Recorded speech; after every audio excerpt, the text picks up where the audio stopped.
આવો જગા ઝેરોક્સ વાળાથી જેમણે પદ્મશ્રી સુધીની યાત્રા કરી છે અને જેમણે 3 PhDની ડિગ્રી હાંસલ કરી છે અને કલાના જે પૈસા આવે એને શિક્ષણ અને આરોગ્યમાં કરોડો રૂપિયા વાપર્યા છે એવા ડૉક્ટર જગદીશ ત્રિવેદી અહીંયા ઉપસ્થિત છે.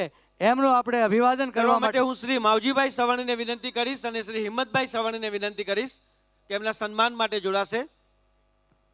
એમણે સરસ લખ્યું છે કે ધૂળ ઢેફા ને પાણા હોય, ભીતે ભીતે છાણા હોય, પણ મળવા જેવા માણા હોય, ટાણા એવા ગાણા હોય, તાલ એવા ઠેકા હોય, મોભને ભલે ટેકા હોય, પણ માણસો દિલના ડેકા ડેકા હોય. એ ડૉક્ટર જગદીશ ત્રિવેદીનું અભિવાદન થઈ રહ્યું છે પીપી સવાણીના આંગણે. જોરદાર તાળીઓથી વધાવીએ.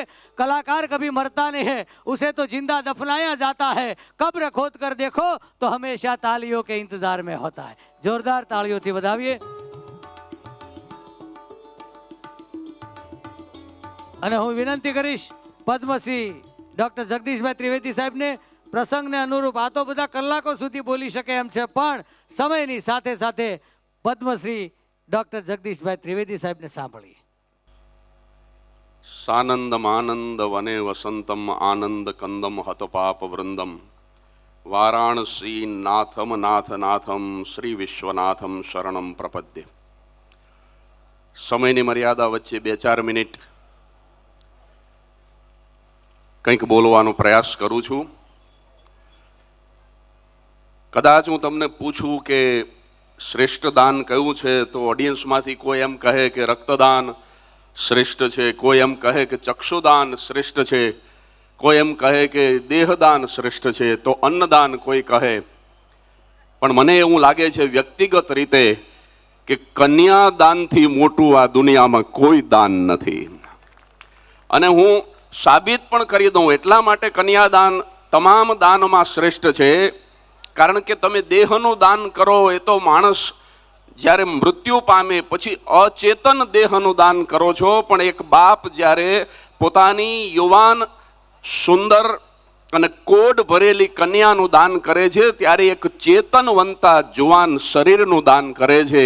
ચક્ષુદાન પણ માણસ મૃત્યુ પામે પછી આપણે કરીએ છીએ, પણ આ તો એના જીવંત શરીરમાં તકતકતી 2 આંખો લઈ અને દીકરી સાસરે જતી હોય છે.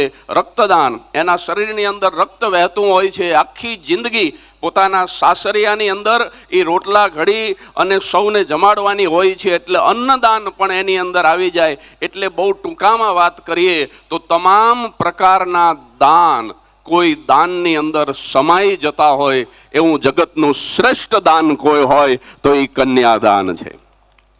અને મહેશભાઈ સવાણી અને એમનો આખો પરિવાર, પૂજ્ય વલ્લભ બાપાના તો 75 વર્ષમાં હું આવ્યો હતો ને 3 કલાક સુધી બોલ્યો હતો, પણ આ લોકોએ જે આયોજન કર્યું છે 5539 દીકરીઓને અત્યાર સુધીમાં જેમણે પરણાવી છે, સાહેબ હું વિનંતી કરું 2 હાથ ઊંચા કરીને આ ઘટનાને આપણે બુલંદ તાલીઓથી વધાવવી જોઈએ.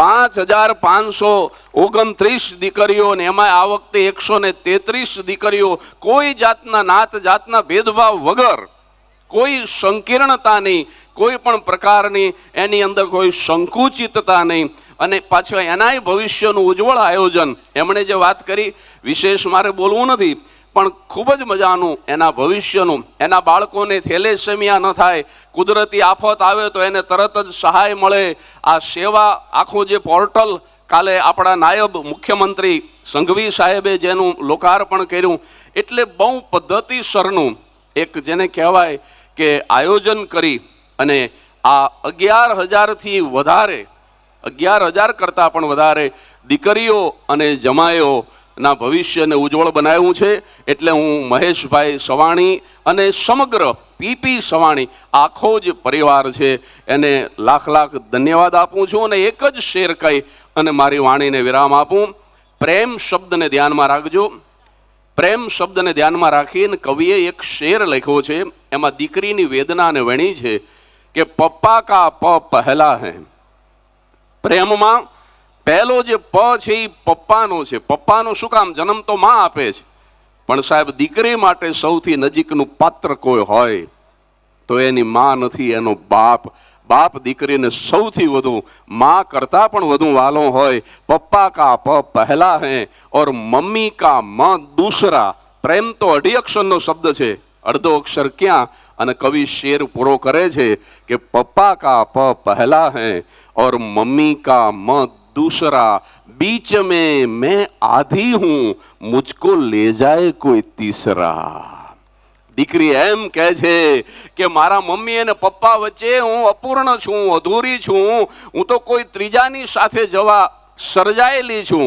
કારણ કે દીકરીને અજાણ્યા મલકમાં, અજાણ્યા માણસોની વચ્ચે, ઘણી વખત અજાણ્યા વેધરમાં, અજાણી ભાષા બોલાતી હોય ત્યાં, ટૂંકામાં તમામ પોતાનાને છોડી અને તમામ પારકાઓની વચ્ચે દૂધમાં સાકર ભળે એમ ભળી અને પોતાના જીવનનું સમર્પણ કરવાનું હોય છે. ત્યારે દીકરીને મહેશભાઈ સવાણી અને પીપી સવાણી ગ્રુપનો જ્યારે આજીવન સધિયારો મળે ત્યારે એ ખરેખર ખૂબ જ સુખી થતી હોય છે, પ્રસન્ન થતી હોય છે. એટલે કે આ બહુ મોટા સેવા યજ્ઞના સાક્ષી થવા મળ્યું, એ માટે હું ઈશ્વરનો આભાર માનું છું. સવાણી ગ્રુપને હું અભિનંદન આપું છું અને તમામ દીકરીઓને હું શુભકામના આપું છું. હરિઓમ તત્સત. ખૂબ ખૂબ આભાર પદ્મશ્રી ડૉક્ટર જગદીશભાઈ ત્રિવેદી સાહેબ. એમને સાંભળવા પણ એક લાવો છે.